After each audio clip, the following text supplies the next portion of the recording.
നമ്മുടെ ശ്രോതാക്കളിൽ അല്ലെങ്കിൽ പ്രേക്ഷകരിൽ ഭൂരിപക്ഷവും ആരാ? ഗൃഹസ്ഥന്മാരാ. ഭൂരിപക്ഷമല്ല, ഭൂരിപക്ഷം ഗൃഹസ്ഥന്മാരാ. അല്ലാത്തവർ വല്ലവരും ഉണ്ടോ എന്നുള്ള കാര്യം സംശയമാണ്. ആ ഗൃഹസ്ഥന്മാരൊക്കെ എങ്ങനത്തെവരാ? പല കാര്യങ്ങളും ചെയ്യുമ്പോൾ ഞാൻ ചെയ്തു, എൻ്റെ കുട്ടി അവൻ കേടുവന്നാൽ എനിക്ക് വിഷമം, അവൻ നന്നായാൽ എനിക്ക് സന്തോഷം. ഒരു കുട്ടി ജനിച്ചു, പലർക്കും ജനിക്കുന്ന മാതിരി അവരെ വളർത്തി കൊണ്ടുവന്നു. ആ കുട്ടിയെ ഭൂമാതാവിന് ഭൂജനനിക്ക് അങ്ങോട്ട് ദാനം ചെയ്ത് നിങ്ങൾക്ക് നിങ്ങളുടെ പാട്ടിൽ പൂവേ വേണ്ടു, അതിന് മനസ്സ് കൂട്ടാക്കില്ല.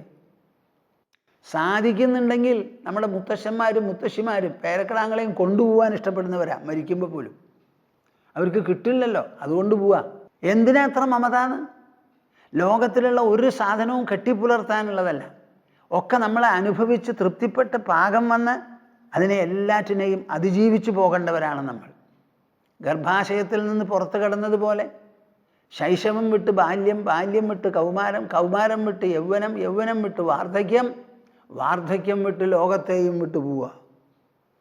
അതിനാണ് ജനിച്ചിരിക്കുന്നത് ഇവിടെ എല്ലാവരും.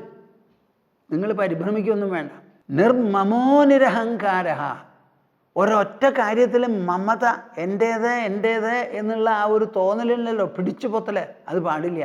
നിരഹങ്കാര. ഒന്നിനെക്കുറിച്ചും ഞാൻ ചെയ്തു, കൊടുത്തു, മേടിച്ചു ആ വിചാരവും പാടില്ല. ഞാൻ എന്നുള്ളതിനെ മാച്ച് തേച്ചിട്ട് വേണം ഇവിടുന്ന് പോവാൻ. മമതയെ ഉപേക്ഷിച്ചിട്ട് വേണം ഇവിടുന്ന് പോവാൻ. ആഗ്രഹങ്ങളില്ലാതെ ജീവിച്ചിട്ട് വേണം ഇവിടുന്ന് പോവാൻ. ഇതാണ് സ്ഥിതധി എന്ന് പറഞ്ഞത്. അതാണത്രേ ഏഷാ ബ്രാഹ്മീ സ്ഥിതി പാർത്ഥ നൈനാം പ്രാപ്യ വിമുഹ്യതി. ഇതാണ് ബ്രഹ്മസ്ഥിതി. ആത്മസ്ഥിതിയിൽ ഉള്ളിൽ അബ്സോർപ്ഷൻ, ഉള്ളിൽ ലയിച്ച് അനങ്ങാതിരിക്കൽ. ബ്രഹ്മസ്ഥിതിയിലോ സ്പന്ദമാനമായ ക്രിയാത്മകമായ പ്രവൃത്തിയും ലോകസംഗ്രഹപരമായ പ്രവൃത്തികളും ചെയ്ത് എന്തൊക്കെ വേണോ നിങ്ങൾക്ക് ചെയ്തോളൂ. ലക്ഷോപലക്ഷം ജനങ്ങളോട് സംസാരിക്കൂ. പരോപകാരപ്രദമായി എന്തെല്ലാം നിങ്ങൾക്ക് ചെയ്യാനുണ്ടോ അതൊക്കെ ചെയ്തോളൂ. വിദ്യാരണ്യ സ്വാമികൾ ഒരിട രാജ്യം പോലും ഭരിച്ചു. ഒരു ജ്ഞാനിക്ക് ഇന്നതേ ചെയ്യാവൂ എന്നൊരു വ്യവസ്ഥയൊന്നുമില്ല. സാധിക്കുന്നത്ര, ആവശ്യത്തിനത്ര, ആകാവുന്നത്ര. പക്ഷെ എന്ത് ചെയ്യുമ്പോഴും മമത ഉണ്ടാവരുത്, അഹങ്കാരം ഉണ്ടാവരുത്, ആഗ്രഹം ഉണ്ടാവരുത്. സ്ഥിതധിയായി ബ്രഹ്മസ്ഥിതനായിട്ട് വേണം ചെയ്യാൻ. ആ ബ്രഹ്മസ്ഥിതനായി ചെയ്താലേ പറ്റൂ പറ്റൂ പറ്റൂ. അപ്പോൾ ഇത് എന്തിനാ ഞാൻ അവിടുന്ന് പറഞ്ഞത്? സാധാരണ ഒരു വൃത്തം എവിടുന്നാ വരയ്ക്കുക? ഒരു കുത്തിൽ നിന്ന്. ആ കുത്തിൽ നിന്ന് സമദൂരത്തിൽ ഒരു വര വരച്ചാൽ അത് വൃത്തമാവും. വൃത്തമാവുമ്പോഴോ കുത്തിൻ്റെ സ്ഥാനം മാറി. വൃത്തം ഉണ്ടാക്കിയതാ ഈ കുത്ത്. ജോമെട്രിയിൽ പറയും സെൻറ്റർ, കേന്ദ്രബിന്ദുവിൻ്റെ വികാസമാണ് വൃത്തം. കേന്ദ്രബിന്ദുവിൻ്റെ വികാസമാണ് വൃത്തം. സ്വതവേ അതൊരു ചെറിയ പോയിൻ്റാണ്. വൃത്തം വരച്ചാൽ എക്സ്പാൻഷനായി. അതുമാതിരി വ്യക്തി എന്ന് പറയുന്ന ആ ഉൾ സെൻറ്റർ ഉണ്ടല്ലോ, അത് വിശ്വമായി രൂപാന്തരപ്പെടുക അല്ലെങ്കിൽ വികസിക്കുക. അതാണ് ഈ ബ്രഹ്മസ്ഥിതി. ആ ബ്രഹ്മസ്ഥിതി വരെ കൃഷ്ണൻ പറഞ്ഞു നിർത്തുന്നുണ്ട് അവിടെ. അപ്പം ധ്യാനത്തിൻ്റെ ലക്ഷ്യം വെറുതെ മിണ്ടാതെ ഒരു സ്ഥലത്തിരുന്ന് ഉള്ളിൽ അമർന്ന് ലയിച്ച് അബ്സോർബ്ഡായി ലയിച്ചു പോവല്ല. എങ്ങനെ ആ ലയം വരുന്നുണ്ടോ വികാസം അതുപോലെ തന്നെ നമുക്ക് സിദ്ധിക്കണം. അങ്ങനെ സിദ്ധിക്കാനുള്ള ഒരു ബുദ്ധി വൃത്തി നമുക്ക് വേണം. ഞാൻ കണ്ണടച്ചിരുന്നു, എൻ്റെ മനോവൃത്തികളൊക്കെ ശാന്തമായി. എന്നിട്ട് എനിക്ക് നിശ്ചിന്തമായ ഒരു നില കിട്ടി. അപ്പം മനസ്സിന് ചിന്തിക്കാതെ ഇരിക്കാനും പറ്റും, ചിന്തിക്കുന്നത് പോലെ. ഇങ്ങനെ നിശ്ചിന്തമായ ഒരു നില സാധാരണ ഉറക്കത്തിൽ ബയോളജിക്കലായിട്ടേ നമുക്ക് വരാറുള്ളൂ. ഇവിടെ ഞാൻ പരിശ്രമിച്ച് കൾട്ടിവേറ്റ് ചെയ്ത് കൃഷി കൾട്ടിവേറ്റ് ചെയ്യുന്ന മാതിരി, ഇറക്കുന്ന മാതിരി എൻ്റെ മനസ്സിൽ ഞാൻ കൃഷി ചെയ്ത് സമ്പാദിച്ചതാണ് എന്ത്? ഈ സ്ഥിതപ്രജ്ഞത. അതിൻ്റെ ഉറവിടം എൻ്റെ ഉള്ളാണ്. അവിടുന്നാണ് ചിന്തകൾ, അവിടുന്നാണ് എല്ലാ വൃത്തികളും. അതിൽ നിന്ന് പുറപ്പെടുന്നതാണ് കാമം, ക്രോധം, ലോഭം, മോഹം, മദം, മാത്സര്യം, സംശയം, ചോദ്യം, അന്വേഷണം, ഗവേഷണം, കണ്ടുപിടിക്കൽ എല്ലാം തന്നെ അതിൽ നിന്ന് പുറപ്പെടുന്നതാണ്. ഈ ഒരു ഉറവിടം ഞാൻ കണ്ടെത്തിയതോടുകൂടി എനിക്ക് എന്നെക്കുറിച്ചുള്ള വില തന്നെ കൂടി, മതിപ്പ് തന്നെ വർദ്ധിച്ചു, എത്രയോ മടങ്ങ് വർദ്ധിച്ചു. ഞാൻ നിസ്സാരനല്ല, സാരസാരനാണ്. ഞാൻ അല്പനല്ല, അനൽപനാണ്, അനന്തനാണ്. ഞാൻ ജനിച്ചു മരിക്കുന്നവനല്ല, ജനന മരണങ്ങളില്ലാത്തവനാണ്. അജോ നിത്യ ശാശ്വതോയം പുരാണോ എന്നൊക്കെയായി പിന്നെ പറച്ചൽ മാറി. ഞാൻ കൃഷ്ണൻകുട്ടി മേനോനാണെന്നൊന്നും പിന്നെ പറയില്ല. ഞാനേ സജീവ് അങ്ങനെയുള്ള പറച്ചിലൊന്നുമില്ല. അത് പേരിന് മാത്രം പറയുന്ന ഒരു പേരാണ്. നമ്മളെ മതിപ്പ് തന്നെ മാറിക്കളയും. നമുക്ക് നാം കൽപ്പിച്ച് കൊടുക്കുന്ന വില തന്നെ മാറി, വീക്ഷണം തന്നെ മാറി. അങ്ങനെ വീക്ഷണം മാറി എന്ത് പ്രവൃത്തി വേണമെങ്കിലും നിങ്ങൾ ചെയ്തോളൂ. പിന്നെ ആർക്ക് വേണ്ടിയിട്ടാണ് പ്രവർത്തിക്കുക? കുടുംബത്തിനോ കുടുംബാംഗങ്ങൾക്കോ വേണ്ടി പ്രവർത്തിക്കില്ല. അത് പ്രവർത്തിക്കുന്നത് അജ്ഞാനമാണ്. അത് പ്രവർത്തിക്കുന്നത് ദേഹബുദ്ധിയാണ്. ആത്മബുദ്ധി വന്നാൽ പിന്നെ ലോകത്തിൻ്റെ നന്മയ്ക്ക് വേണ്ടിയാണ് പ്രവർത്തിക്കുക. അതിൽ ഏറ്റവും നല്ല പ്രവൃത്തി, ഉത്തമ പ്രവൃത്തി എന്താ? ഇതൊക്കെയാ. മുക്തിസുധാകരം. എന്താ ഈ മുക്തിസുധാകരം? 5 കൊല്ലമായി ഒരു ഭൂമാനന്ദ സ്വാമി സംസാരിക്കുന്നു. ആർക്ക് വേണ്ടിയിട്ടാ? ഇത് കൊണ്ടു നടക്കുന്നത് എളുപ്പമാണോ ഈ കാര്യം? നിർത്തേണ്ടി വരുന്നല്ലേ ഞാൻ ഇന്നാൾ പറഞ്ഞത്. പ്രവക്താവ് പരിശ്രമിച്ചാലും പ്രേക്ഷകർക്ക് അത്ര പങ്കാളിത്വം പോരാന്നല്ലേ ഞാൻ പറഞ്ഞത്. അപ്പോൾ ഇത് എങ്ങനെയാണ് അത് നടത്തുക? ഇത് എന്തിനു വേണ്ടിയിട്ടാ? ലക്ഷോപലക്ഷം ജനങ്ങൾ കേൾക്കാൻ വേണ്ടി, കാണാൻ വേണ്ടി ഒരു സത്പ്രവൃത്തി ചെയ്യാന്ന് പറയുമ്പോൾ അതിൻ്റെ മാഗ്നിറ്റ്യൂഡ്, അതിൻ്റെ വലിപ്പം എത്രയുണ്ടെന്ന് നിങ്ങൾ ആലോചിച്ച് നോക്കൂ. അങ്ങനെ ഒരു കാര്യം ചെയ്യണമെങ്കിൽ നമ്മുടെ ഉള്ളിൽ നിന്ന് വേണം അതിനുള്ള വിഭവം കിട്ടാൻ. ഞാൻ എന്താ ചെയ്യുന്നത്? സംസാരിക്കണത്. എവിടെ നിന്ന് എടുത്തിട്ടാണ് സംസാരിക്കണത്? ആവോ എവിടുന്നാ നിങ്ങൾ തന്നെ പറയും. വായുടെ ഉള്ളിൽ നിന്ന് ഇത്രയൊന്നും വാക്കുകൾ ഉണ്ടാവില്ല. വാക്ക് പരമാവധി ഈ കാക്ക പറയണ മാതിരി കാ പോ എന്നൊക്കെ പറയാനേ പറ്റുള്ളൂ. ആ പറയുന്നത് മുഴുവൻ വാക്കുകളാവണം, ആശയങ്ങളാവണം, ആഖ്യായികളാവണം എന്നുണ്ടെന്നുണ്ടെങ്കിൽ അതിന് പിന്നിൽ വലിയ ഒരു അദൃശ്യമായിരിക്കുന്ന ഒരു ശക്തിയും ഒരു പ്രക്രിയയും ഒരു പദ്ധതിയും ഒക്കെ ഉണ്ട്. അതാണ് ഈ ആത്മകോശം എന്ന് പറയുന്നത്. ആത്മകോശത്തിൽ നിന്നേ, അനന്തമായ ആത്മകോശത്തിൽ നിന്നേ ഇങ്ങനെയുള്ള സംസാരമൊക്കെ നമുക്ക് സംസാരിക്കാൻ പറ്റുള്ളൂ. അപ്പോൾ ഈ സംസാരം പുറപ്പെടുന്നതിൻ്റെ പിന്നിലുള്ള ശക്തി എന്താ? അല്ലെങ്കിൽ അതിനുള്ള കാരണം എന്താ? ഈ സ്ഥിതപ്രജ്ഞതയും സ്ഥിതധീത്വവും ഇതൊക്കെയാണ്. അല്ലാണ്ട് പറ്റില്ല. അപ്പോൾ അവർ ഏറ്റവും നല്ല ഉപകാരം ചെയ്യുന്നത് എന്താ? ജനങ്ങളുടെ നന്മയ്ക്ക് വേണ്ടിയുള്ള കാര്യങ്ങൾ പറയും, എഴുതും, പ്രചരിപ്പിക്കും. അതിൻ്റെ കൂടെ എന്തെങ്കിലും സമാജത്തിന് നന്മ വേണ്ട കാര്യങ്ങൾ വല്ലതും ഉണ്ടെങ്കിൽ പ്രവർത്തിക്കും. സമാജോന്മുഖമായി, ലോകോന്മുഖമായി, ലോകസംഗ്രഹ രൂപത്തിലുള്ള പ്രവൃത്തികളാണ് അത്തരം മഹാത്മാക്കളിൽ നിന്ന് പുറപ്പെടുക. 1,25,000 ശ്ലോകങ്ങളുണ്ട് മഹാഭാരതത്തിൽ. വേദവ്യാസ മഹർഷി മഹാഭാരതം എഴുതാൻ എത്ര ദിവസം എടുത്തിട്ടുണ്ടാവും നിങ്ങളൊന്ന് ആലോചിച്ചിട്ട് വേണം പറയാൻ. എഴുതിയത് എവിടെയാ? എയർ കണ്ടീഷൻഡ് റൂമിൽ. ഞാൻ നിങ്ങളോട് സംസാരിക്കുന്നത് റോഡിനരികെയുള്ള ഒരു സമാധി മന്ദിരം എന്ന് പറയുന്ന ഞങ്ങളുടെ ഭജന സ്ഥാനത്തിൽ നിന്നാണ്. ഇവിടുന്ന് ഏതാണ്ട് ഒരു 60 അടി അകലെയാണ് റോഡ്. പഴയ കാലത്ത് ഇവിടെ ബസ്സൊന്നും ഓടിക്കൊണ്ടിരുന്നില്ല. അടുത്ത കാലത്ത് സർവീസ് ബസ്സുണ്ട്, അനവധി ആൾക്കാർക്ക് കാറുണ്ട്, ഇരുചക്ര വാഹനങ്ങളുണ്ട്, പലതുമുണ്ട്. അപ്പോൾ അവർ ഹോൺ വരെ അടിച്ചുകൊണ്ട് പോകും ഇവിടെ. പഴയ കാലത്ത് എയർ ഹോണായിരുന്നു. അതെനിക്ക് പറഞ്ഞു നിർത്തേണ്ടി വന്നു. പറഞ്ഞു നിർത്താൻ പോലീസുകാർ വരെ പറഞ്ഞാൽ പെട്ടെന്ന് ആക്ട് ചെയ്യില്ല. അപ്പോൾ അത് പറഞ്ഞ് അത് ഏതാണ്ട് നിർത്തിക്കഴിഞ്ഞു. ജനങ്ങളെ നാട്ടുകാരും പറയുന്നില്ല, അവർക്ക് എയർ ഹോൺ തന്നെ വേണത്രേ. ഗർഭം വരെ കുലുക്കുന്നതാണ് ഈ എയർ ഹോൺ എന്ന് പറയുന്നത്. അത് കഴിഞ്ഞാൽ മറ്റേ ഹോൺ ഉണ്ടല്ലോ, ആ ശബ്ദം ഇവിടെ കേൾക്കാതെ ഇരിക്കണ്ടേ. അപ്പോൾ എന്ത് ചെയ്തു? ഞങ്ങൾ വാതിലും ജനലും ഒക്കെ അടച്ച് കർട്ടനൊക്കെ ഇട്ടിട്ട് അതിൻ്റെ ഉള്ളിലാണ് സംസാരിക്കണേ. അങ്ങനെ സംസാരിക്കുമ്പോൾ ജീവവായു കിട്ടണ്ടേ? വേണം. അപ്പോൾ പിന്നെ എന്താ വഴി? എയർ കണ്ടീഷൻ ചെയ്യുക. പക്ഷേ നമ്മുടെ വേദവ്യാസ മഹർഷി അങ്ങനെയൊന്നുമല്ല ഇരുന്ന് എഴുതിയതെന്ന് നിങ്ങളോട് ഞാൻ പറയാനിരിക്കുന്നു. ഒരുപക്ഷെ ഭൂമാനന്ദ സ്വാമിജിയും കാട്ടിലാണ് താമസിക്കണമെന്നുണ്ടെങ്കിൽ ഒന്നും ആവശ്യപ്പെടില്ല. പക്ഷേ അന്ന് വേദവ്യാസ മഹർഷി ഇരുന്ന് എഴുതിയേ ഉള്ളൂ. ഇന്നിപ്പോൾ സ്വാമിജി സംസാരിക്കുന്നത് അങ്ങനെ തന്നെ പിടിച്ചിട്ട് ഏഷ്യാനെറ്റിലേക്ക് അയക്കണം. അത് റെക്കോർഡിങ് ശരിയായില്ല, ശബ്ദം ശരിയായില്ല എന്ന് പറഞ്ഞാൽ അവർ മുറുമുറുക്കും, മടക്കി അയക്കും ചിലപ്പോൾ. അപ്പോൾ എനിക്ക് എൻ്റെ ഇഷ്ടം പോലെ ഇരുന്ന് പറയാനും എഴുതാനും ഇവിടെ പറ്റില്ല. അതിനൊരു സ്റ്റാൻഡേർഡ് ആധുനികർ നിശ്ചയിച്ചിട്ടുണ്ട്.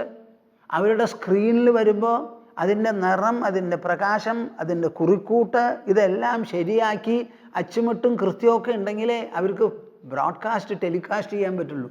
1,25,000 ശ്ലോകമാണ് വ്യാസമഹർഷി എഴുതിയത്. അദ്ദേഹം എങ്ങനെ ഇരുന്ന് എഴുതി? ആ എഴുതിയതൊരു 5100 ചില്ലാനം വർഷം മുൻപാണ്. അന്ന് മുതൽക്ക് ഇന്നേ വരെ നമ്മുടെ ഭാരതീയ പ്രജകൾ അതിനെ കണ്ണിലെ കൃഷ്ണമണി പോലെ സൂക്ഷിച്ചു വന്നിരിക്കുകയാണ്. അപ്പം നിങ്ങൾ പറയൂ എന്നോട്, ലോകത്തിന് ഏറ്റവും വിശേഷപ്പെട്ട സേവനം എന്താ? കുറേ നിരത്തുകളുണ്ടാക്കി ഇൻഫ്രാസ്ട്രക്ചറൊക്കെ ബിൽഡ് ചെയ്ത് ഉണ്ടാക്കുന്നതാണോ ഏറ്റവും മഹത്തായ കർമ്മം? അതോ ഇങ്ങനെയുള്ള നല്ല വിദ്യാസമ്പത്ത് സാഹിത്യ രൂപത്തിൽ എഴുതി വച്ച് അത് ജനങ്ങൾക്ക് ലഭ്യമാക്കുന്നതോ എന്ന് പറയും. ഞാൻ എപ്പോഴും പറയും, ഭാരതത്തിൻ്റെ മഹിമ എന്താ? ശാശ്വതമായ ഒരു സാഹിത്യത്തിന് രൂപം നൽകിയവരാണ് നമ്മൾ. ഇന്നല്ല, ചരിത്രാതീത കാലം മുതൽ, ചരിത്രത്തിന് അതീതമായ കാലം മുതൽ ശാശ്വതമായ ഒരു സാഹിത്യത്തിന് രൂപം കൊടുത്തവരാണ് നിങ്ങളുടെ എല്ലാവരുടെയും പൂർവികർ. നമ്മുടെ പൂർവികരാണല്ലോ ഈ വേദവ്യാസനും ഈ വാൽമീകി മഹർഷിയും കൂട്ടരൊക്കെ. നിങ്ങളെ തന്നെ പിൻതലമുറ നീട്ടി നീട്ടി നീട്ടി നീട്ടി കൊണ്ടുപോയാൽ വ്യാസമഹർഷി ജീവിച്ചിരുന്ന കാലത്തിലേക്ക് എത്താം, വാൽമീകി മഹർഷി ജീവിച്ചിരിക്കുന്ന കാലത്തിലെത്താം. അന്നത്തെ സമാജത്തിൻ്റെ അംഗങ്ങളായിരുന്നു അവർ. ആ സമാജാംഗങ്ങളിൽ ചിലർ നമ്മുടെ പൂർവികരായിരിക്കും. അതാണ് ഞാൻ പറഞ്ഞത്, നിങ്ങളുടെ പൂർവികർ നമ്മുടെ പൂർവികർ. ആ പൂർവികർ എഴുതി വെച്ച സ്വത്താണ് നമ്മൾ കൈകാര്യം ചെയ്യുന്നത്.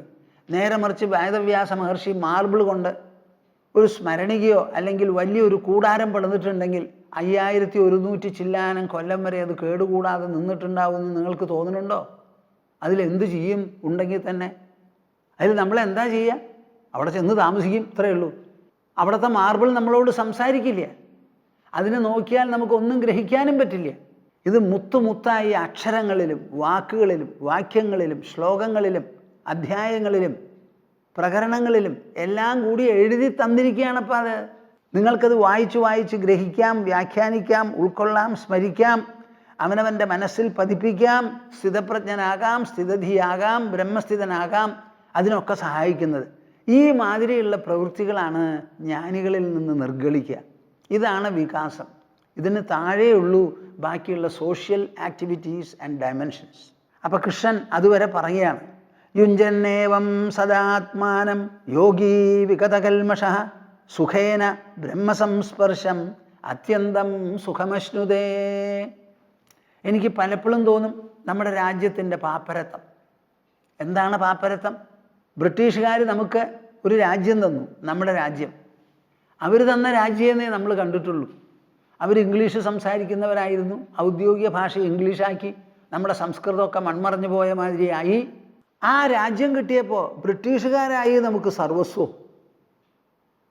ഈ ബ്രിട്ടീഷുകാരിവിടെ ഭരിക്കാൻ വന്ന സമയത്ത് അവർ കണ്ടെത്തിയതാണ് ഭാരതത്തിൻ്റെ മഹിമ. മെക്കോളെ പ്രഭു എഴുതിയിരിക്കുകയാണ്, ബ്രിട്ടീഷ് സാമ്രാജ്യത്തിനോട് എഴുതി അറിയിപ്പിച്ചതാണ്. ഞാൻ തലങ്ങും വിലങ്ങും നടന്നു ഭാരതത്തിൽ, അനവധി സഞ്ചരിച്ചു. ഇവിടെ ഒരു പിച്ചക്കാരനെ കണ്ടില്ല, ഒരു കള്ളനെ ഞാൻ കണ്ടില്ല, ആരും അവരെ പറ്റി സംസാരിച്ചില്ല. എവിടെ നോക്കിയാലും ഇവിടെ സുഭിക്ഷമാണ് നടമാടുന്നത്. ഈ രാജ്യത്തിൻ്റെ മഹിമയെ വർണ്ണിച്ചാലാവില്ല. ഇവരുടെ ഭാഷ, ഇവരുടെ സംസ്കാരം, ഭാഷയോടും സംസ്കാരത്തോടുമുള്ള ആഭിമുഖ്യം, ഇതൊക്കെ ഞാൻ കണ്ടു മനസ്സിലാക്കി. ഈ രാജ്യത്തിനെ ഭരിക്കണമെങ്കിൽ ഒരൊറ്റ വഴിയേ ഉള്ളൂ, ഇവിടുത്തെ സംസ്കൃത ഭാഷയെ അടിമ ഭാഷയാക്കി തീർക്കണം, നമ്മുടെ ഭാഷയെ രാജകീയ ഭാഷയാക്കണം. ഇംഗ്ലീഷ് പഠിച്ചവരൊക്കെ ഒന്നാം തരം പൗരന്മാർ, അതല്ലാത്തവരൊക്കെ 2, 3, 5 കടയും, ഉസ്പയുടെ 7 കൂലി എന്ന് പറഞ്ഞ മാതിരി. അങ്ങനെ ഇംഗ്ലീഷ് പഠിപ്പിച്ച് ഇംഗ്ലീഷാകണം ഇവിടുത്തെ മാനദണ്ഡം. അങ്ങനെ വന്നാലേ ഇവരുടെ സംസ്കാരത്തിനെ മുഴുവനും നമ്മൾ അട്ടിമറിച്ചാൽ മാത്രമേ ഈ രാജ്യത്തിനെ നമുക്ക് അടിമയാക്കി തീർത്ത് ഭരിക്കാൻ പറ്റുള്ളൂ എന്നാണ് അദ്ദേഹം എഴുതിയത്. ആ രാജ്യമാണല്ലോ നമുക്ക് കിട്ടിയത് 947. അപ്പം അന്നത്തെ പ്രമുഖ നേതാക്കന്മാരെല്ലാവരും കൂടി വിചാരിച്ചു, ബ്രിട്ടീഷുകാർ തന്നതാണ് രാജ്യം, ബ്രിട്ടീഷുകാർ തന്നതാ ഭാരതം, ബ്രിട്ടീഷുകാർ തന്നതാ ഭാരതം, ആ ബ്രിട്ടീഷ് ഭാരതം, ബ്രിട്ടീഷ് ഇന്ത്യ എന്നുള്ള ആ അടിമക്കണ്ണോട് കൂടിയിട്ടാണ് നോക്കിയത്. ആ അടിമത്തത്തിൽ നിന്ന് ഒന്ന് പുറത്തേക്ക് കിടന്ന് നമ്മുടെ രാജ്യത്തിൻ്റെ മഹിമയോ മേധസ്സോ ഒന്ന് അളക്കാൻ നമുക്ക് സാധിച്ചില്ലപ്പാ. എന്നിട്ടാണ് നമ്മളൊരു കോൺസ്റ്റിറ്റ്യൂഷൻ ഉണ്ടാക്കിയപ്പോൾ അതിൽ മദർലൻഡ് എന്നൊരു പേര് പോലും നമ്മൾ പറഞ്ഞില്ല. നമ്മുടെ മാതൃഭൂമിക്ക് പറഞ്ഞില്ല. ഇവിടെ ഉണ്ടായിരുന്ന ശാശ്വത സാഹിത്യം, ലക്ഷോപലക്ഷം വാക്കുകൾ ഉപയോഗിച്ച് എഴുതിയ സാഹിത്യം, അതിനൊരു വില കൽപ്പിക്കാൻ ഇവിടുത്തെ നേതാക്കന്മാർ തയ്യാറായില്ല, സാധിച്ചില്ല. ഞാൻ അവരെ കുറ്റം പറയണില്ല, നമ്മുടെ രാജ്യത്തിൻ്റെ രാഷ്ട്രീയ നേതൃത്വത്തിൻ്റെ പാപ്പരത്വം എന്നേ പറയുന്നുള്ളൂ. ബ്രിട്ടീഷുകാർ തന്നതല്ല ഈ രാജ്യം, നമ്മുടെ രാജ്യത്തെ അവർ ഒരിടക്കാലത്തേക്ക് ഭരിച്ചു, അത്രയേ ഉള്ളൂ. ആ ഭരിച്ചതിൽ അവർ വാസ്തവത്തിൽ ഭരണാധിപനായിരുന്നെങ്കിൽ ഏത് രാജ്യത്തിനെ ഏറ്റെടുത്ത് ഭരിക്കണോ ആ രാജ്യത്തിൻ്റെ മഹിമയെയും മാനത്തെയും ഭദ്രമായി സൂക്ഷിച്ച് അതിൽ കൂടുതൽ മോടിയും ആഭയും വരുത്താൻ വേണ്ടി പരിശ്രമിക്കുക വേണ്ടത്. ഇവരെന്താ ചെയ്തത്? ഒരു തെങ്ങ് നട്ടു വളർത്തി, എന്നിട്ട് അതിൻ്റെ ചിരട്ടയും കഴുമ്പുമൊക്കെ തള്ളിക്കളഞ്ഞ് അതിൻ്റെ ഉള്ളിൽ ഒന്നിനും കൊള്ളാത്ത ചിലത് കുത്തിത്തീർക്കണമെന്നാണ് അവർക്ക് വിചാരിച്ചത്. ആ തെങ്ങിനെ വേണ്ടതുപോലെ ഫലഭൂയിഷ്ടമാക്കി വളർത്താനുള്ള ഒരു ഇടപാടല്ല, ഈ തെങ്ങിനെ തന്നെ അട്ടിമറിച്ച് ഇവിടെ ഒരു കങ്ങുണ്ടാക്കണം അവർ തീരുമാനിച്ചു. അതാണ് ഇവിടെ നടന്നത്. അതിന് നമ്മൾ വാലാട്ടികളായി നിൽക്കുകയും ചെയ്തു.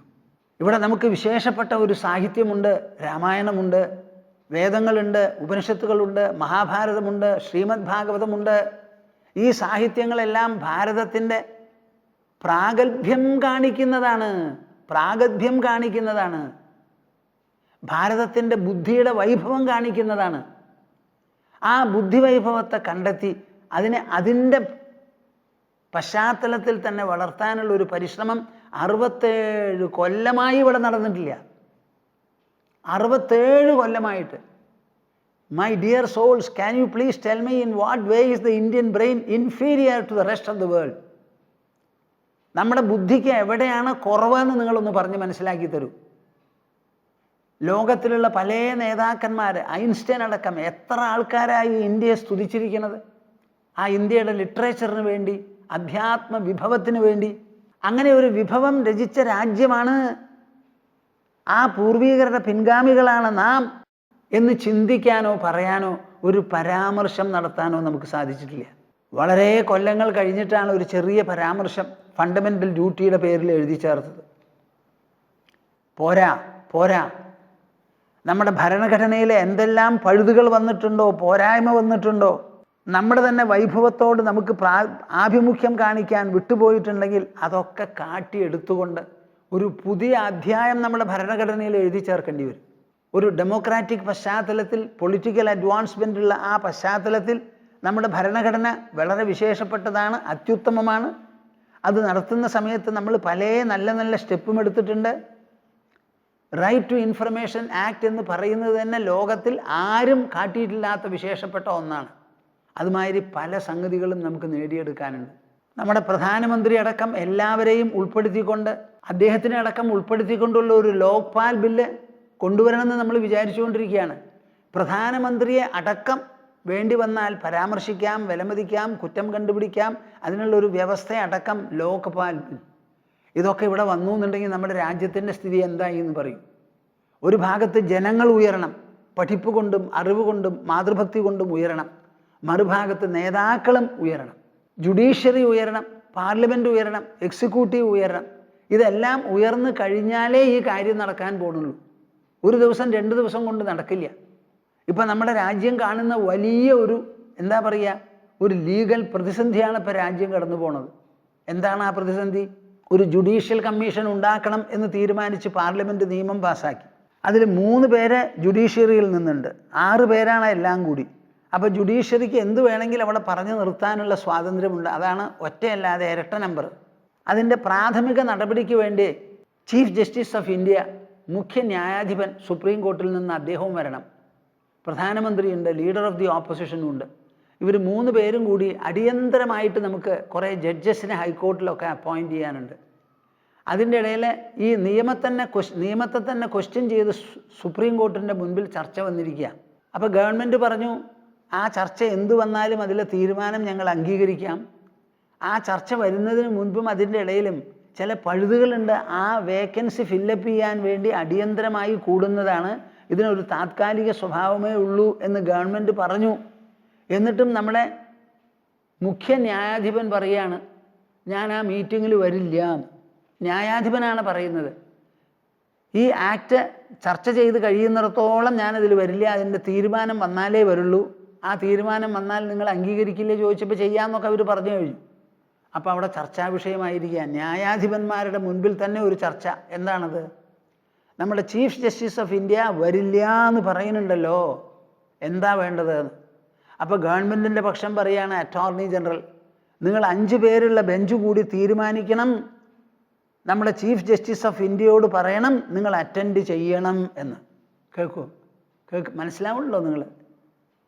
അദ്ദേഹം പോകുന്നില്ല എന്നൊരു നിലപാടെടുത്തു. അദ്ദേഹം അടങ്ങുന്ന 5 പേര് കൂടിയ ഒരു ബെഞ്ചിന് അതിൽ പോലും ഒരു തീരുമാനമെടുക്കണം എന്നാണ്. എന്താ എടുക്കാൻ പോണതെന്ന് നമുക്ക് കാണാം.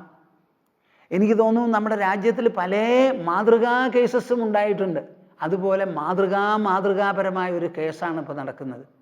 ഞാനിതൊക്കെ വായിച്ച് വളരെയധികം എന്താ പറയുക, ഇങ്ങനെയുള്ള ഒരു തർക്കം വരുന്നതിൽ എനിക്ക് വിഷമമുണ്ട്. പക്ഷേ ഈ തർക്കം വന്ന് കാണുന്നതിൽ പരിതപിക്കാനൊന്നുമില്ല. ഇങ്ങനെ തന്നെയാണ് ലോ വിൽ ഇവോൾവ്.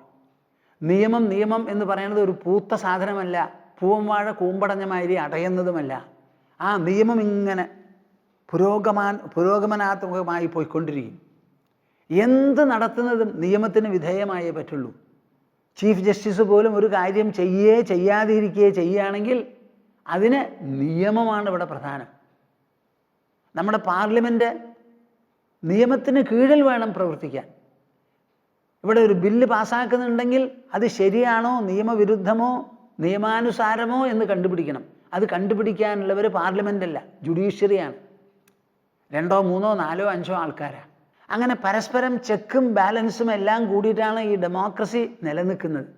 ആ ഡെമോക്രസിയിൽ ഇന്ത്യ കാര്യമായ നേട്ടം നേടിയിട്ടുണ്ട്. നമ്മൾ ദരിദ്രന്മാരാവാം, പഠിപ്പും കുറവാവാം, പക്ഷേ നമ്മുടെ ജനങ്ങൾക്ക് ഡെമോക്രസിക്ക് വിധേയമായി പ്രവർത്തിക്കാനുള്ള അതിശയാവഹമായ ആശ്ചര്യകരമായ ഒരു സാമർഥ്യമുണ്ട്. അതല്ലേ ഇപ്പോൾ ഡൽഹിയിൽ നമ്മൾ കണ്ടത്. അപ്പം നമ്മുടെ പ്രജകളെ വില പിടിച്ച് ആരും കാണണ്ട. പഴയ കാലത്ത് ആ പ്രഭാവം, ഡെമോക്രാറ്റിക് പ്രഭാവം അവർക്ക് ഇന്നുമുണ്ട്. അവർ വേണ്ടതുപോലെ ഉദ്ബുദ്ധരായി പ്രവർത്തിച്ചാൽ മതി. ആ പ്രവർത്തിച്ചത് കണ്ട് മനസ്സിലാക്കാനുള്ള ഒരു തെരഞ്ഞെടുപ്പ് വൃന്ദവും നമുക്കിവിടെ വേണം, തെരഞ്ഞെടുത്ത വൃന്ദം. ഞാനിത് എന്തിനാ ഇതൊക്കെ പറഞ്ഞത്? ഒറ്റ കാര്യത്തിൽ നിന്ന്. ഈ ആത്മസ്ഥിതനും ബ്രഹ്മസ്ഥിതനുമൊക്കെ ആയവൻ ലോകത്തിൻ്റെ നന്മയ്ക്ക് വേണ്ടി എന്തു ചെയ്യും എന്ന് ചോദിച്ചാൽ ആ ചെയ്തതാണ് ഇവിടെ കാണുന്ന ശാശ്വത സാഹിത്യം. വാൽമീകി എഴുതിയ രാമായണം, അനവധി തത്വജ്ഞാനികൾ, തത്വവേത്താക്കൾ പലപ്പോഴുമായി എഴുതി വെച്ച വേദങ്ങളും ഉപനിഷത്തുകളും, വ്യാസമഹർഷി എഴുതിയ മഹാഭാരതം, അവിടുന്ന് അങ്ങോട്ട് എഴുതിയ ശ്രീമദ് ഭാഗവതം മുതലായിട്ടുള്ള പുരാണാദി സാഹിത്യങ്ങൾ, ഇതൊക്കെ അവർ നൽകിയിട്ടുള്ള സംഭാവനയാണ്. ഇത് മാത്രമേ നമുക്ക് ശാശ്വതമായിട്ടുള്ളൂ. നമ്മുടെ പാർലമെൻറ്റ് മന്ദിരം, രാഷ്ട്രപതി ഭവൻ, അങ്ങനെ എന്തെല്ലാം ഉണ്ടോ, വിധാൻ സൗധങ്ങൾ, അതൊക്കെ ഒരു കാലത്ത് വീണു പോകുന്നതാണ്. കെട്ടിയുണ്ടാക്കിയപ്പോൾ ഫ്രഷായി, അടുത്ത ദിവസം മുതൽ അതിന് ക്ഷീണവും ക്ഷയവും നാശവും വന്നുകൊണ്ടിരിക്കുക. വയസ്സാകാത്തത് ഇവിടെ ഒന്നുമില്ല. എന്നാൽ ഇത് മാത്രമേ നവമായി ഓരോ തലമുറയിലും പരിഷ്കരിച്ചപ്പെട്ട് വായിച്ച് കേട്ട് ഗ്രഹിച്ച് ഓരോരുത്തരുടെ മനസ്സിലും പുതിയതായ ചിന്തകളും പ്രതികരണങ്ങളും പ്രതിധ്വനികളും എല്ലാമായി പ്രശോഭിക്കുന്നത് ഇത് മാത്രമേ ഉള്ളൂ. യുഞ്ജന്നേവം സദാത്മാനം യോഗീ വിഗതകൽമഷഃ സുഖേന ബ്രഹ്മസംസ്പർശം അത്യന്തം സുഖമശ്നുതേ. അപ്പം അത്യന്ത സുഖം വേണമെന്നുണ്ടെങ്കിൽ ബ്രഹ്മസംസ്പർശം വേണം. ആത്മസ്പർശം മാത്രം ഉണ്ടായാൽ പോരാ. സദാ ആത്മാനം ഏവം യുഞ്ജൻ. വ്യവഹാരത്തിലാണോ അല്ലയോ എപ്പോഴും ഈ ആത്മാവിനെ യുഞ്ജനം ചെയ്തുകൊണ്ടിരിക്കണം. എന്നിട്ട് അദ്ദേഹം ആ വികസിത രൂപത്തിനെ പറ്റി പറയുകയാണ്. സർവഭൂതസ്ഥമാത്മാനം സർവഭൂതാനി ചാത്മനി ഈക്ഷതേ യോഗയുക്താത്മാ സർവത്ര സമദർശനഃ. സർവഭൂതസ്ഥമാത്മാനം സർവഭൂതാനി ചാത്മനി ഈക്ഷതേ യോഗയുക്താത്മാ സർവത്ര സമദർശനഃ. നിങ്ങൾ പലരും ഉണ്ട് ഗീത വായിക്കുന്നവർ. ആ ഗീത വായിച്ചവരൊക്കെ അവരെന്താ പറയാന്നറിയോ? കൃഷ്ണൻ ഭഗവാനായിരുന്നു. അതോ ദേവകിക്ക് ജനിച്ചൊരു കുട്ടി, യശോദ വളർത്തിയ ഒരു കുട്ടി, കംസൻ കൊല്ലാൻ വേണ്ടി ധനുർയാഗത്തിന് ക്ഷണം കൊടുത്ത് വങ്ങി സ്വയം ഹനിക്കപ്പെട്ടവനാണ്. സ്വയം ഹനിക്കപ്പെട്ടത് കംസൻ. ആരാൽ ഹനിക്കപ്പെട്ടു? അതാണ് കൃഷ്ണൻ. എത്രയെത്ര പ്രതിസന്ധികളെയാണ് ഈ കൃഷ്ണൻ നേരിട്ടത്. അത് ആരായിട്ട് നേരിട്ടു? മനുഷ്യ ശിശുവായി, മനുഷ്യ ബാലനായി, മനുഷ്യകുമാരനായി, മനുഷ്യ യുവാവായി. 125 വയസ്സിലും കൃഷ്ണൻ മനുഷ്യകൃത്യമാണ് നിർവഹിച്ചത്. ദ്വാരകയിലിരുന്ന് ഉദ്ധവനോട് സംസാരിച്ചത് മനുഷ്യനായിട്ടാണ്, മനുഷ്യഭാഷയിലാണ് സംസാരിച്ചത്. അദ്ദേഹത്തിന് ഭഗവത്വം ഉണ്ടായിരുന്നു എന്ന് മാത്രം. ആർക്കാണ് ഉണ്ടായിരുന്നത്? മനുഷ്യകൃഷ്ണനിലാണ് ഭഗവത്വം പ്രശോഭിച്ചതും പരിലസിച്ചതും. ആ കൃഷ്ണൻ ഈ ഭഗവത്ഗീതയിൽ കൂടുതലും സംസാരിച്ചിട്ടുള്ളത് മനുഷ്യകൃഷ്ണനായിട്ട് തന്നെയാണ് സംസാരിച്ചിട്ടുള്ളത്. ഈ ഒരു ശ്ലോകം നോക്കൂ. സർവഭൂതസ്ഥമാത്മാനം സർവഭൂതാനി ചാത്മനി ഈക്ഷതേ യോഗയുക്താത്മാ സർവത്ര സമദർശനഃ. ഒരു യോഗസാധകൻ യോഗയുക്താത്മാവാകുന്നത് എപ്പോൾ? അങ്ങനെ യോഗം കൊണ്ട് യുക്താത്മത്വം വന്നാൽ ആ മനുഷ്യൻ എന്തു ചെയ്യും എന്നുള്ളത് മനുഷ്യരൂപേണ സർവ്വസാധാരണമായിട്ട് സംസാരിക്കുക കൃഷ്ണൻ. അവിടെ ഞങ്ങളുടെ അടുത്ത ശ്ലോകത്തിൽ അദ്ദേഹം ആ ഭഗവാന്റെ നില കൈക്കൊണ്ടും സംസാരിക്കുന്നുണ്ട്. പക്ഷെ അത് കുറവാ, ബാക്കിയുള്ളതാ കൂടുതൽ. സർവഭൂതസ്ഥമാത്മാനം സർവഭൂതാനി ചാത്മനി. ഈ 2 വരി നിങ്ങൾ എഴുതി വയ്ക്കണം. ഇതിന് മനുഷ്യർ പലതരത്തിലും അർത്ഥം പറയും. അങ്ങനെ അർത്ഥം പറഞ്ഞാൽ ഭൂമാനന്ദ സ്വാമിജിക്ക് തൃപ്തിയാവില്ല. ശാസ്ത്രീയ ലോകത്തിൽ ശാസ്ത്രീയ രൂപത്തിൽ ഗവേഷണ പഠിത്വത്തോടുകൂടി വേണം ഈ കാര്യങ്ങളെ ജനങ്ങൾക്ക് പറഞ്ഞ് മനസ്സിലാക്കാൻ. നമ്മൾ ജീവിക്കുന്നത് ഒരു ആധുനിക ലോകത്തിലാണ്. ആധുനിക ലോകത്തിലാണ് ജീവിക്കുന്നത്. ആ ആധുനിക ലോകത്തിൽ തൊട്ടതൊക്കെ ശാസ്ത്രമാണ്. Objective sciences, scientific experimentation, research. ഇതിന് റിസർച്ചൊന്നും വേണ്ടിയിരിക്കുമോ? ഞാൻ ലോകത്തിലുള്ള ശാസ്ത്രജ്ഞന്മാരെ എല്ലാവരെയും ആഹ്വാനം ചെയ്യുന്നു. നിങ്ങളുടെ ശാസ്ത്രീയ പ്രവണതയോടുകൂടി മാനദണ്ഡത്തോടുകൂടി എനിക്ക് ഒരു കാര്യം റിസർച്ച് ചെയ്ത് പറയണം. എന്ത്? നിങ്ങളെ റിസർച്ച് ചെയ്യിപ്പിക്കുന്നതും റിസർച്ച് ചെയ്ത് കിട്ടുന്ന ഡാറ്റയെ കളക്ട് ചെയ്ത് അതിനെ വേണ്ടതുപോലെ റാഷണലൈസ് ചെയ്ത് കണ്ടുപിടിക്കുന്നതും എല്ലാമായിട്ടുള്ള മനസ്സും ബുദ്ധിയുമുണ്ടല്ലോ, അന്തശ്ചേതന. ആ ചേതനയിലേക്ക് ഫോക്കസ് ചെയ്ത് ടെലിസ്കോപ്പും മൈക്രോസ്കോപ്പും ഫോക്കസ് ചെയ്ത് റിസർച്ച് ചെയ്ത് എനിക്ക് പറഞ്ഞു തരുമെന്ന്. ഇതാണ് എനിക്ക് പറയാനുള്ളത്. This is a kind of a beckoning that I give to them. ഞങ്ങൾ ആ റിസർച്ച് ചെയ്യുന്നവരാ. ഇവിടെ ടെലിസ്കോപ്പും പ്രയോജനപ്പെടില്ല, മൈക്രോസ്കോപ്പും പ്രയോജനപ്പെടില്ല. നമ്മുടെ മനസ്സിനും ബുദ്ധിക്കും തന്നെ ടെലിസ്കോപ്പും മൈക്രോസ്കോപ്പുമായി മനസ്സിൻ്റെയും ബുദ്ധിയുടെയും ഉള്ളറകളിൽ പ്രവേശിച്ച് അവിടെ നിരീക്ഷണവും പരീക്ഷണവും ഗവേഷണവും ഒക്കെയായി നടന്ന് കാര്യങ്ങൾ കണ്ടുപിടിച്ച് അതിനെ യുക്തിസഹം എല്ലാവർക്കും ഗ്രഹിക്കാവുന്ന തരത്തിൽ പ്രതിപാദിക്കാൻ പറ്റണം. അപ്പോഴേ ഇത് റിസർച്ചും ഗവേഷണവും ആവുള്ളൂ. അപ്പം സർവഭൂതസ്ഥമാത്മാനം സർവഭൂതാനി ചാത്മനി. എന്താ ഈ 2 വരിക്ക് അർത്ഥം? ആത്മാനം തന്നെ സർവഭൂതസ്ഥമായി കാണണം. സർവഭൂതാനി ചാത്മനി, ആത്മാവിൽ തന്നിൽ സർവഭൂതങ്ങളെയും കാണണം. ഇത് കാണാൻ ഒരു മനുഷ്യനെ സഹായിക്കുന്നത് എന്താ? യോഗയുക്താത്മാ. യോഗം കൊണ്ടൊരു മനുഷ്യൻ യുക്താത്മാവാവണം. യോഗം എന്ന് പറയുന്നത് എന്താ? മനസ്സുകൊണ്ട് നാം അഭ്യസിക്കുന്ന ആ യോഗബുദ്ധി. ആ യോഗബുദ്ധി എന്താ? സമത്വം. എന്തിനോട് സമത്വം? എല്ലാം കൂടി 2 ഉള്ളൂ, സുഖദുഃഖങ്ങൾ, ഇഷ്ടാനിഷ്ടങ്ങൾ. അതിനോട് തോന്നുന്ന സമത്വം എന്ന് പറഞ്ഞാൽ പ്രപഞ്ചത്തിനെ മുഴുവൻ താണ്ടിക്കിടക്കാം ഈ സമത്വ ബുദ്ധി കൊണ്ട്. ലോകത്തിന് ജയിക്കാം. ഈ ലോകത്തിന് നമ്മുടെ ഉള്ളിൽ സൃഷ്ടിക്കാൻ പറ്റുന്നത് 2 സുഖദുഃഖങ്ങൾ, രാഗദ്വേഷങ്ങൾ, സുഖദുഃഖങ്ങൾ, ഇഷ്ടാനിഷ്ടങ്ങൾ, സുഖദുഃഖങ്ങൾ, ഉയർച്ച, താഴ്ച. ആ 2 സമീകരിച്ചെടുക്കാൻ സാധിച്ചാൽ നമ്മൾക്ക് യോഗയുക്തതയായി. യുക്താത്മാ എന്നുള്ള വാക്കിന് എന്താ അർത്ഥം? യുക്തമായ ആത്മാവോട് കൂടിയവൻ. നമ്മുടെ പേഴ്സണാലിറ്റി ആദ്യമായി പരിശോധിച്ച് നോക്കിയാൽ ഒരു കോമ്പസിറ്റാണ്, അതൊരു സംഘാതമാണ്. ആ സംഘാതത്തിൽ സ്ഥൂല രൂപത്തിലുള്ള ശരീരമുണ്ട്. നമ്മുടെ ശരീരം സ്ഥൂലമാണെന്നാ വെപ്പ്.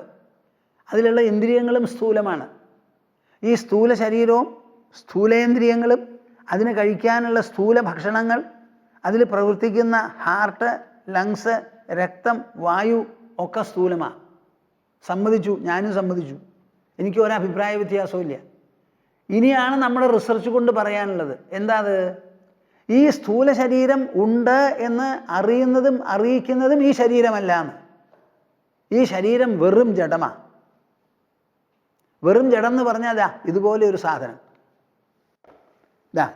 ഇതുപോലെ ഒരു സാധനം. ഇതിനെ ഉണരാനോ അറിയാനോ സാധിക്കുമോ? സാധിക്കില്ല. നമ്മുടെ ശരീരത്തിനും സാധിക്കില്ല. അപ്പം നമ്മുടെ ശരീരത്തിനെ പോലും ഉണരുന്നത് ശരീരമല്ല, ശരീരത്തോടുകൂടി ബന്ധപ്പെട്ട് കിടക്കുന്ന മനസ്സ് എന്ന് പറയുന്ന ഉണർവ് ഉപകരണമാണ്. ചേതനാത്മകമായ ഒരു സത്തയുണ്ട്. അതിൻ്റെ പ്രവർത്തന രൂപമാണ് മനസ്സ്. ഇനിയൊരു രൂപമാണ് ബുദ്ധി, ഇനിയൊരു രൂപമാണ് അഹങ്കാരം. ആ മനസ്സാണ് എനിക്കൊരു ശരീരമുണ്ടെന്ന് പറഞ്ഞു തരുന്നത്.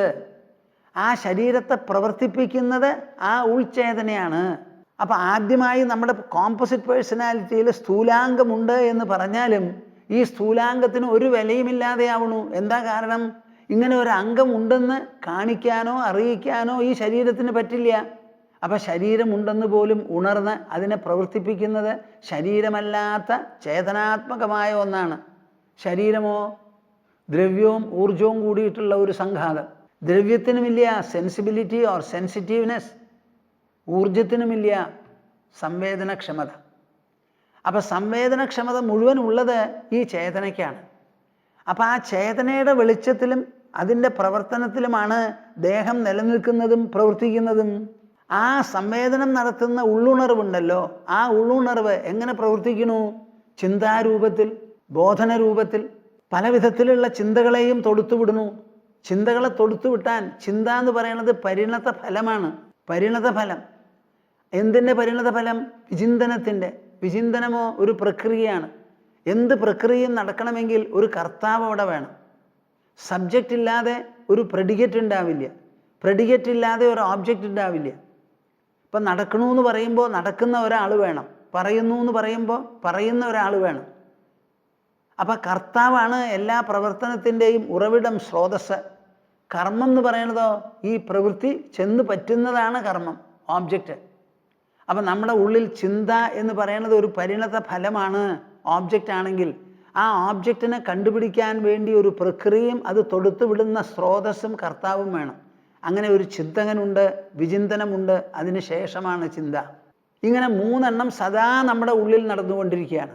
ഈ മൂന്നെണ്ണത്തിനെയും പരിശോധിച്ച് കണ്ടെത്തുമ്പോൾ നമുക്ക് എന്ത് മനസ്സിലായി? എന്താ മനസ്സിലാവുന്നത്? ചിന്ത എന്ന് പറയുന്ന പരിണത ഫലവും അതിന് കാരണമായിട്ടുള്ള ചിന്തനം എന്ന് പറയുന്ന പ്രക്രിയയും അത് തൊടുത്തുവിടുന്ന സ്രോതസ്സായ ചിന്തകനും, ഇത് മൂന്നും നാം പേരുകൊണ്ട് വ്യത്യാസപ്പെടുത്തി പറയുന്നുണ്ടെങ്കിലും അതിൻ്റെ ഉള്ളടക്കത്തിലോ അതിൻ്റെ ഉൾസത്തയിലോ മൂന്നും വ്യത്യസ്തപ്പെട്ടതല്ല. ചിന്തകൻ എന്നൊന്ന് വേറെ നിൽക്കുന്നില്ല, വിചിന്തനം എന്നൊന്ന് അതിൽ നിന്ന് ഉദ്ഭവിച്ച് തന്നെത്താനെ നിൽക്കുന്നില്ല, ചിന്ത എന്ന് പറയുന്ന പരിണത ഫലവും അവിടെ പ്രത്യേകിച്ച് വേറെ നിൽക്കുന്നില്ല. അതുകൊണ്ടാണ് ഒരൊറ്റ ചിന്തയെ നിങ്ങൾക്ക് ഐഡൻറ്റിഫൈ ചെയ്ത് പുറത്തു കൊണ്ടുവരാനോ കാണിച്ചു തരാനോ പറ്റാത്തത്. എത്രത്തോളം ചിന്തകൾ ഉണ്ടായോ ആ ചിന്തകളൊക്കെ ഉണ്ടായ മാതിരി ഇല്ലാതെയുമായിട്ടുണ്ട്. ചിന്തകൾ ഉണ്ടാവുമ്പോഴേ ചിന്തനമുള്ളൂ, ചിന്തനമുണ്ടെങ്കിലേ ചിന്തകനുള്ളൂ. എന്നാൽ ഇത് ഒന്നുമില്ലാതെ 8 മണിക്കൂർ നിങ്ങൾ കിടന്ന് ഉറങ്ങുന്നുണ്ടല്ലോ, അപ്പം ചിന്തകൻ എവിടെ പോയി? വിചിന്തനം എവിടെ പോയി? ചിന്ത എവിടെ പോയി? മൂന്നുമില്ലല്ലോ. എന്നാൽ ഈ മൂന്നും എവിടേക്കെങ്കിലും പോയി മറിഞ്ഞോ? കൊടയും വടിയുമായിട്ട് പോയില്ല. നമ്മുടെ ഉള്ളിൽ തന്നെയാണ് ഇത് പ്രകടമാവുന്നതും ഉള്ളിൽ തന്നെയാണ് ഇത് അസ്തമിക്കുന്നതും. അപ്പോൾ എവിടുന്ന് പ്രകടമായോ എവിടെ അസ്തമിക്കുന്നുവോ അങ്ങനെ ഒരു കേന്ദ്രം അതിൻ്റെ ഉള്ളിലുണ്ടല്ലോ. ആ കേന്ദ്രമല്ലേ ഉറക്കത്തിൽ അവശേഷിക്കുന്നത്, എണീറ്റ് ഞാൻ ഉറങ്ങി എന്ന് പറയാൻ. അപ്പം ഈ മൂന്നും യോഗയുക്താത്മാ എന്നുള്ള വാക്കിന് അർത്ഥം വ്യത്യാസപ്പെട്ട വസ്തുവകകളാണ്. ചിന്തകൻ, ചിന്തനം, ചിന്ത എന്ന് നമ്മൾ വിചാരിക്കുന്നത് മുഴുവൻ ഇല്ലാതെയായി, എല്ലാം യുക്തമായി തീർന്നു. ചിന്ത ചിന്തനത്തിൽ, ചിന്തനം ചിന്തകനിൽ, ചിന്തകനോ ഉള്ളിലുള്ള സത്താവിശേഷത്തിൽ. ഒന്ന് മറ്റൊന്നിൽ ലയിച്ച് ഇല്ലാതെയായി തീർന്നു. ഇങ്ങനെ ഒരു യോഗം ഉൾമണ്ഡലത്തിൽ മാത്രമേ നടക്കുള്ളൂ. ആ യോഗം കൊണ്ട് തൻ്റെ ശരീരം പോലും മനസ്സിലുള്ള, കേൾക്കുന്നുണ്ടോ നിങ്ങൾ? ആദ്യം ഞാൻ പറഞ്ഞു നമുക്കൊരു സ്ഥൂല ശരീരമുണ്ട്, സ്ഥൂലേന്ദ്രിയങ്ങളുണ്ടെന്ന്.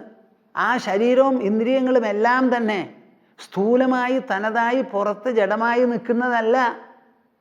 ഇങ്ങനെ ഒരു ശരീരം എന്നുള്ള ഒരു സങ്കല്പവും അതിലുള്ള ഇന്ദ്രിയങ്ങളും അതിലൂടെ നടത്തുന്ന പ്രക്രിയകളും വ്യവഹാരങ്ങളുമെല്ലാം മനസ്സിൽ, മനസ്സിൽ, ഉള്ളിൽ, ഉള്ളിൽ, ഉള്ളുണർവിൽ, ആ ഉള്ളുണർവിൽ നടക്കുന്ന കോലാഹലങ്ങളാണിത് മുഴുവനും. ആ ഉൾമനസ്സ് തന്നെയാണ് കിടന്നുറങ്ങുമ്പോൾ ഈ ശരീരം ഇല്ല എന്നുള്ള ബോധം ജനിപ്പിക്കുന്നതും. അപ്പം മനസ്സ് ഇല്ല എന്ന് ജനിപ്പിക്കുന്നത് പോലെ ഉണ്ട് എന്നും ജനിപ്പിക്കുന്നു. ഇത് രണ്ടും മനഃസൃഷ്ടികളാണ്. മനഃസൃഷ്ടികൾ എന്ന് പറഞ്ഞാൽ മനസ്സെന്തിനെയാണ് സൃഷ്ടിക്കുക?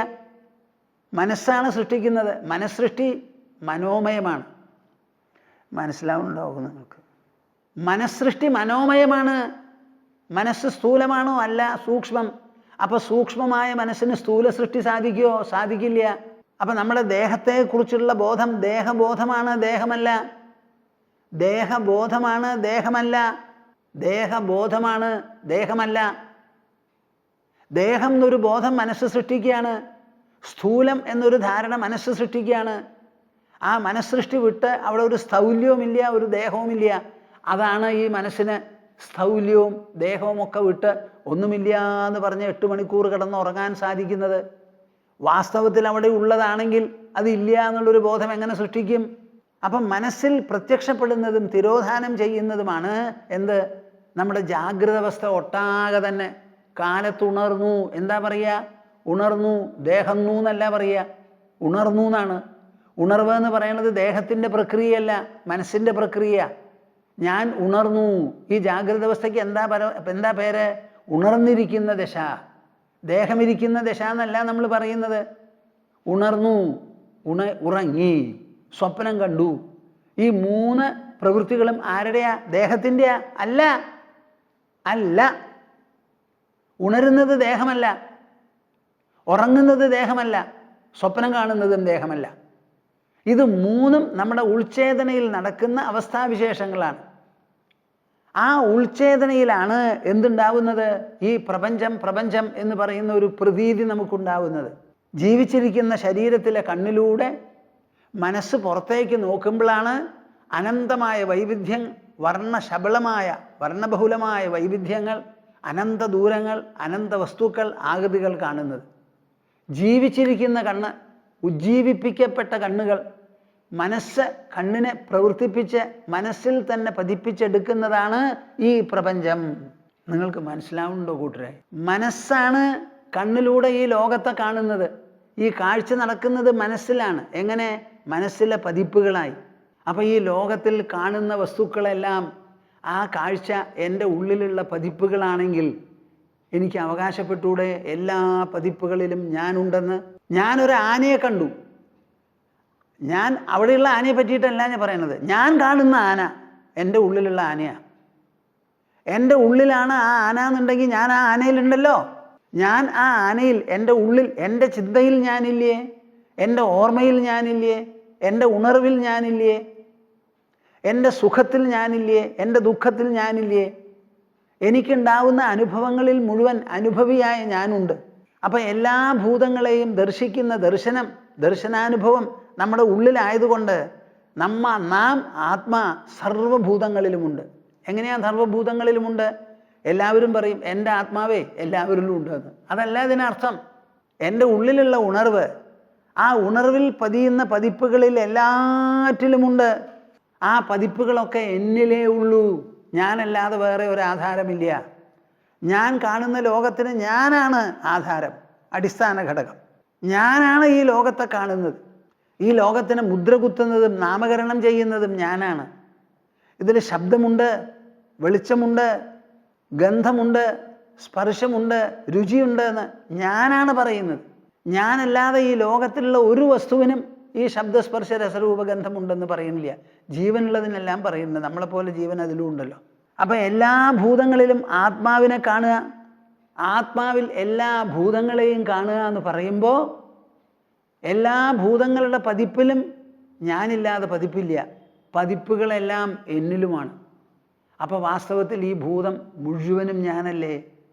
സർവഭൂതസ്ഥമാത്മാനം സർവഭൂതാനി ചാത്മനി. ഇങ്ങനെ കാണാൻ ആർക്ക് സാധിക്കും? ഈക്ഷതേ യോഗയുക്താത്മാ. യോഗയുക്താത്മാ. ആദ്യമായി നിങ്ങൾക്ക് സമബുദ്ധി വരണം. സുഖദുഃഖങ്ങളോട് സമബുദ്ധി, ഇഷ്ടാനിഷ്ടങ്ങളോട് സമബുദ്ധി. ഇന്ദ്രിയ വസ്തുക്കൾ എന്തെല്ലാം നമ്മുടെ മനസ്സിൽ പ്രതികരിക്കുന്നുണ്ടോ അതിലെല്ലാറ്റിലും സമബുദ്ധി വന്നവന് മനസ്സിന് ശാന്തമായി. മനസ്സിന് ശാന്തമായാലോ ഉൾസത്തയെ നിരീക്ഷിക്കാനും അനുഭവിക്കാനും സാധിക്കും. അങ്ങനെ ഉൾസത്ത നിരീക്ഷണം തുടങ്ങി ആ നിരീക്ഷണത്തിൽ അനുഭവപ്പെടുന്നതാണ് ഈ യോഗയുക്തത എന്ന് പറയുന്നത്. എൻ്റെ ജാഗ്രത അവസ്ഥയാണ്. ഞാനാണ് ഉണർന്ന് ജാഗ്രത രചിച്ചത്. ആ ജാഗ്രതയിൽ നടക്കുന്ന കാര്യങ്ങൾ മുഴുവൻ ഞാനാണ് രചിക്കുന്നത്. അത് മുഴുവനും പ്രതിഫലിക്കുന്നത് എന്നിലാണ്. ആ പ്രതിഫലനത്തിൽ ഞാനുണ്ട്. പ്രതിഫലനങ്ങളെല്ലാം എന്നിലുമുണ്ട്. അങ്ങനെ ഞാൻ അവയിലും അവ എന്നിലും അഭേദ്യമായിരിക്കുന്ന, നിരാകരിക്കാൻ പറ്റാത്തതായ ഒരു വസ്തുതയാണ്, ഒരു കണ്ടുപിടുത്തമാണ്, ഒരു സാക്ഷാത്കാരമാണ്, ഒരു അനുഭവസിദ്ധിയാണ്. ഈക്ഷതേ യോഗയുക്താത്മാ സർവത്ര സമദർശന. ഇങ്ങനെ മനസ്സിലാക്കി കഴിഞ്ഞാൽ ഈ ലോകത്തിൽ എൻ്റെ പതിപ്പ് എന്ന് പറയാനേ ഇവിടെ എല്ലാം ഉള്ളൂ. നമ്മുടെ മുൻപിൽ നമ്മുടെ ഇഷ്ടദേവത വന്ന് സന്നിഹിതനായി പ്രത്യക്ഷപ്പെട്ടു എന്നുണ്ടെങ്കിൽ എൻ്റെ മുൻപിൽ എൻ്റെ ഇഷ്ടദേവത വന്നിതാ പ്രത്യക്ഷപ്പെട്ടിരിക്കുന്നു എന്ന് എൻ്റെ ഉൾപ്പതിപ്പായി രചിക്കുന്നതാണ് ആ സ്ഥിതിവിശേഷം. അവിടുന്ന് ഞാനങ്ങോട്ട് പോയാൽ ഈ ദേവതയൊന്നും അവിടെ ഉണ്ടാവില്ല. ഈ ലോകം എങ്ങനെയാണോ എൻ്റെ ഉള്ളിലെ പതിപ്പ്, അതേമാതിരി ഈ ലോകത്തിൻ്റെ ഉള്ളിൽ പ്രത്യക്ഷപ്പെടുന്ന ദൈവങ്ങളും എൻ്റെ ഉള്ളിലുള്ള പതിപ്പുകളാണ്. ആ പതിപ്പുകളെല്ലാം ഞാനുണ്ട്, പതിപ്പുകളെല്ലാം എന്നിലുമാണ്. ഈ സത്യം മനസ്സിലാക്കി യോഗയുക്താത്മാവായി അപ്പം സർവത്ര സമദർശന. ഞാൻ കാണുന്ന ലോകത്തിൽ എൻ്റെ സ്ഫുരണമാണ്. എന്നിൽ ഉദിക്കുന്നത് മുഴുവനും എൻ്റേതാണ്, എൻ്റെ ഉള്ളിലുള്ളതാണ്. ഞാനില്ലാത്തൊരു സ്ഫുരണമില്ല. ഇങ്ങനെ അന്യോന്യം അഭേദ്യമായിരിക്കുന്ന ഒരു നില നമുക്ക് വന്നു ചേരുന്നു. സർവത്ര സമദർശന. പ്രേക്ഷകരെ, എനിക്ക് നിങ്ങളോട് പറയാനുള്ളത് ഇത് വെറുതെ പറയുന്നതല്ല, ഇതൊരു വാസ്തവമാണ്, അർത്ഥവത്താണ്. സാധാരണക്കാരിത് വായിച്ചിട്ട് പറയും എൻ്റെ ആത്മാവ് എല്ലാറ്റിലും ഉണ്ട്, ഇങ്ങനെ പറഞ്ഞു നടക്കും. എവിടെയാണ് നിങ്ങളുടെ ആത്മാവിനെ എല്ലാറ്റിലും നിങ്ങൾ കാണുക? എന്നിട്ടൊരു ചോദ്യം ചോദിക്കും, എന്താ അയാളുടെ വിശപ്പ് എന്താ എനിക്ക് മനസ്സിലാവാത്ത, എൻ്റെ വിശപ്പ് എന്താ അയാൾക്ക് മനസ്സിലാവാത്ത? ആർക്കായി ഈ വിശപ്പ്? ആത്മാവിനാണോ വിശപ്പ് അതോ ശരീരത്തിനോ? നിങ്ങളുടെ ശരീരത്തിൽ മറ്റുള്ളവരുടെ ശരീരങ്ങളുണ്ടെന്ന് പറയണില്ലല്ലോ. ശരീരത്തിനാണ് വിശപ്പ്, ആ ശരീരം വേറെ വേറെ തന്നെയാണ്. നമ്മളിവിടെ പറയുന്നത് ഉള്ളുണർവിലുള്ള പ്രതിഫലനങ്ങളെ പറ്റിയിട്ടാണ് പറയുന്നത്. ജാഗ്രത എന്ന് പറയുന്നത് ശരീരത്തിൻ്റെ അവസ്ഥയല്ല, മനസ്സിൻ്റെയോ ഉള്ളുണർവിൻ്റെയോ അവസ്ഥയാണ്. ഒരാൾ ഉണർന്നു, എണീറ്റു എന്ന് പറഞ്ഞാൽ ആരെണീറ്റു എന്നാണ് നിങ്ങൾ പറയുന്നത്? ആരുറങ്ങിയെന്നാണ് പറയണേ? ആര് സ്വപ്നം കണ്ടു എന്നാണ് പറയണേ? സ്വപ്നം ഏത് മനസ്സിൻ്റെയോ അതേ മനസ്സിൻ്റെ ഉള്ളുണർവിൻ്റെ പ്രകടനമാണ് ജാഗ്രത. അതിൻ്റെ തന്നെ മറ്റൊരവസ്ഥയാണ് സുഷുപ്തി. ഈ മൂന്നവസ്ഥകളും ആർക്കുണ്ടാവുന്നുവോ അതാണ് നമ്മുടെ ഉൾച്ചേതന. ആ ഉൾച്ചേതനയിലെ പതിപ്പുകളാണ് എന്തും തന്നെ. ആ പതിപ്പുകളിൽ ഈ ചേതനയുണ്ട്. ഇതൊരു വാസ്തവമാണ്. ഇത് നിങ്ങൾ ഗവേഷണം ചെയ്ത് കണ്ടുപിടിക്കണം. ഗവേഷണം എങ്ങനെയാ? വാതിലും ജനലും അടച്ച് ചമ്രം പടിഞ്ഞ് ഒരു സ്ഥലത്തിരിക്കൂ. വേണ്ടത് ഒരു സദ്ഗുരുവിൻ്റെ അടുത്ത് ചെല്ലുകയാണ്. അവിടെ ചെന്ന് അദ്ദേഹത്തിൻ്റെ അടുത്ത് നിന്ന് ഉപദേശവും ദീക്ഷയും മേടിച്ച് അദ്ദേഹം പറഞ്ഞു തന്ന മാർഗത്തിൽ നിങ്ങൾ എന്തു വേണം? ചമ്രം പടിഞ്ഞിരുന്ന് ധ്യാനിക്കണം. ധ്യാനം എന്ന് പറയുമ്പോൾ കണ്ണടച്ച് കൈകോർത്ത് മടിയിൽ വെച്ച് ശരീരം പരിപൂർണമായി അനങ്ങാതെയാക്കി അവിടെ ശ്വാസപ്രക്രിയ, രക്തസഞ്ചാരം അത് മാത്രമേ നടക്കുള്ളൂ. നിങ്ങളായിട്ട് ഒരു പ്രവൃത്തിയും ചെയ്യില്ല. സ്വയം ചെയ്യുന്ന പ്രവൃത്തികളൊക്കെ നടക്കും. കഴിച്ച ഭക്ഷണം ദഹിക്കും, വൃക്ക മൂത്രം ജനറേറ്റ് ചെയ്തുകൊണ്ടിരിക്കും, പിത്തസഞ്ചി അതിൻ്റെ പ്രവൃത്തി എടുക്കും, പാൻക്രിയസ് അതിൻ്റെ പ്രവൃത്തി എടുക്കും. ഇതൊക്കെ നമ്മൾ ഇൻവോളണ്ടറി ആയിട്ട് നടക്കുന്ന കാര്യങ്ങളാണ്. ആ കാര്യങ്ങളൊക്കെ അതിൻ്റെ പാട്ടിൽ നടന്നോട്ടെ, നിങ്ങൾക്കൊന്നും അതിൽ ചെയ്യാനില്ല. നിങ്ങൾക്ക് ചെയ്യാനുള്ളത് മുഴുവൻ ഉൾമണ്ഡലത്തിൽ മനസ്സുകൊണ്ടും ബുദ്ധി കൊണ്ടുമാണ്. ആ മനസ്സുകൊണ്ടും ബുദ്ധി കൊണ്ടും നിങ്ങളുടെ ഉള്ളിൽ ഉദിച്ചു പൊങ്ങുന്ന ചിന്തകളെ പരിശോധിക്കൂ. ചിന്തകൾ അനവധിയാണ്, എന്നാൽ അതിൻ്റെ ഉറവിടം ഒന്നു മാത്രം. ആ ഉറവിടത്തിൽ നിന്നാണ് ചിന്തകൾ വരുന്നത്. ഓരോ ചിന്തയും സൂചിപ്പിക്കുന്നത് അതിൻ്റെ ഉറവിടത്തെയാണ്. എവിടെ നിന്ന് പുറപ്പെടുന്നു? എവിടെയാണ് ഈ ചിന്തകൾ നിൽക്കുന്നത്? എവിടെയാണ് ഈ ചിന്തകൾ തിരോധാനം ചെയ്യുന്നത്, അസ്തമിക്കുന്നത് എന്ന് ഓരോ ചിന്തയും വരുമ്പോൾ പരിശോധിക്കൂ, നിരീക്ഷിക്കൂ. ആ നിരീക്ഷണത്തിന് നിങ്ങളുടെ കയ്യിൽ മനസ്സും ബുദ്ധിയും മാത്രമേ ഉള്ളൂ, അതേ വേണ്ടൂ. അവിടെ ഒരു ടെലിസ്കോപ്പോ ഒരു മൈക്രോസ്കോപ്പോ പ്രയോഗിക്കാൻ നമുക്ക് സാധിക്കില്ല. ഒരു കെമിക്കലും ഒരു ഫിസിക്കൽ മീൻസും അവിടെ പ്രയോഗിക്കാൻ പറ്റില്ല. ഓരോരുത്തരും സ്വയം ഒരിടത്തിരുന്ന് സ്വന്തം മനസ്സുകൊണ്ടും ബുദ്ധി കൊണ്ടും നടത്തേണ്ട ഗവേഷണമാണിത്.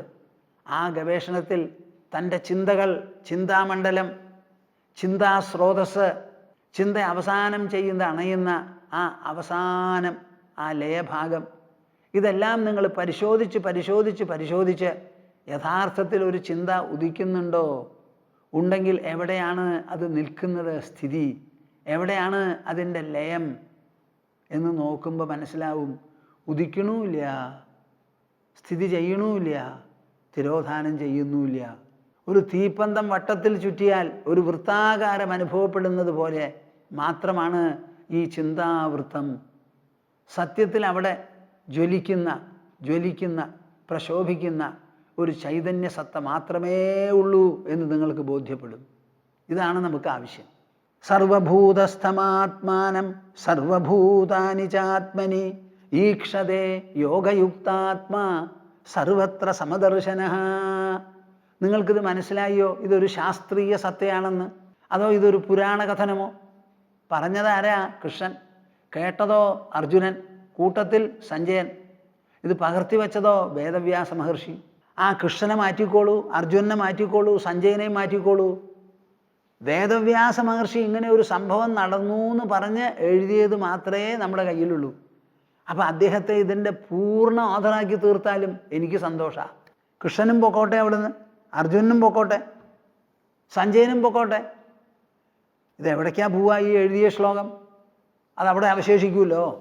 കൃഷ്ണൻ നമ്മുടെ മുൻപിലില്ല, അർജുനനും ഇല്ല, കുരുക്ഷേത്രവുമില്ല, പടയാളികളുമില്ല, സഞ്ജയനുമില്ല. പക്ഷേ ഭഗവത്ഗീത സംവാദം ഒരു സാഹിത്യ രചന എന്നുള്ള നിലയ്ക്ക്, ശാശ്വത സാഹിത്യം എന്നുള്ള നിലയ്ക്ക് മുത്തുപോലെ നമ്മുടെ മുൻപിലുണ്ട്. പഞ്ചഭൂതങ്ങളെക്കാൾ ശക്തമായിട്ടുണ്ട്. പഞ്ചഭൂതങ്ങൾ ജഡങ്ങളാണ്, സംസാരിക്കാൻ പറ്റില്ല, ആശയവിനിമയം ചെയ്യാൻ പറ്റില്ല. എന്നാൽ ഈ സംവാദം, ഈ ഗ്രന്ഥത്തിന് എത്ര വേണമെങ്കിൽ വിളിച്ചു പറയാൻ സാധിക്കും. ഏത് ബുദ്ധിമാന്മാരെയും വെല്ലുവിളിച്ചുകൊണ്ടാണ് ഈ ഗ്രന്ഥം നിൽക്കുന്നത്. അതാണ് നിങ്ങൾ മനസ്സിലാക്കേണ്ടത്. ഈ ശ്ലോകത്തിൽ കൃഷ്ണൻ എന്താ പറയുന്നത്? സർവഭൂതസ്ഥമാത്മാനം സർവഭൂതാനി ചാത്മനി ഈക്ഷതേ യോഗയുക്താത്മാ എന്നാണ് പറയുന്നത്. ഈ യോഗം അഭ്യസിച്ച്, യോഗാനുഷ്ഠാനം, സമത്വബുദ്ധിയോഗം പരിശീലിച്ച് യുക്താത്മാവായവൻ ഇങ്ങനെയാണ് കാണുക എന്ന് പറഞ്ഞ് പ്രഥമ പുരുഷനിലാണ് സംസാരിക്കുന്നത്. അത് കഴിഞ്ഞതിന് ശേഷം അദ്ദേഹം അതിൻ്റെ ഒരു ഭക്തിവശം ഒരു ഗുരുസ്ഥാനത്തിൽ ഇരുന്നു കൊണ്ട് പറയുന്നതാണ് അടുത്ത ശ്ലോകം.